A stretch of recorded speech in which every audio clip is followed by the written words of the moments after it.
Hello and welcome back to Shakesyear. We are working on Venus and Adonis. Today we're going to take a look at stanzas 129 to 132. So she succeeded in seducing him and she wanted to go for round two, but he said he was going to go boar hunting.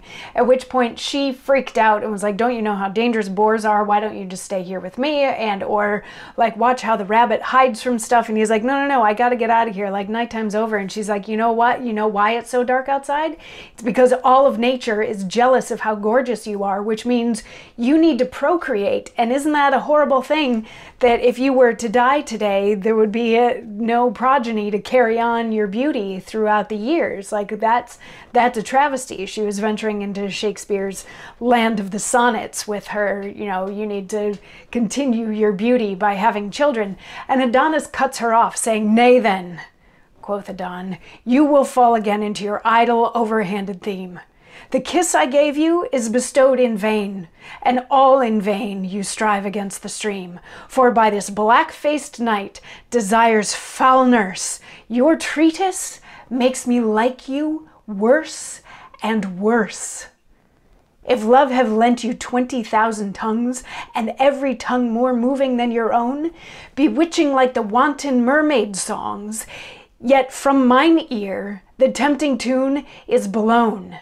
For know, my heart stands armed in mine ear, and will not let a false sound enter there, lest the deceiving harmony should run into the quiet closure of my breast, and then my little heart were quite undone in his bedchamber to be barred of rest.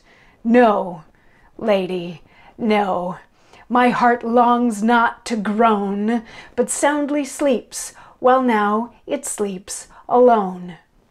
What have you urged that I cannot reprove? The path is smooth that leadeth on to danger.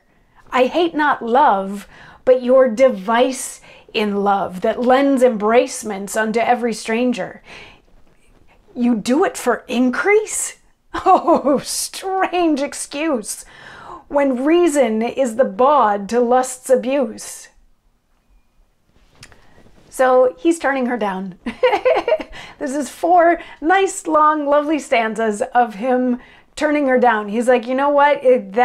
What we just did, you're not going to get a baby out of it. Like, no, and I'm not attracted to you. I don't want to do this again. Even if you could sing as beautifully as the mermaids that, can entice sailors to their deaths, I can't hear you. I'm not listening to that. My heart is safe inside my chest in its own little cage, and it doesn't want to fall in love with you. It just wants to go on with its day.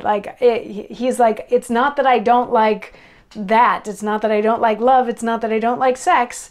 I just don't want it with you, basically, is what he's saying here. And then the last couple lines, he's like, really? You're running around sleeping with random strangers to try to procreate? Like, that's a bizarre reason to have a series of one-night stands.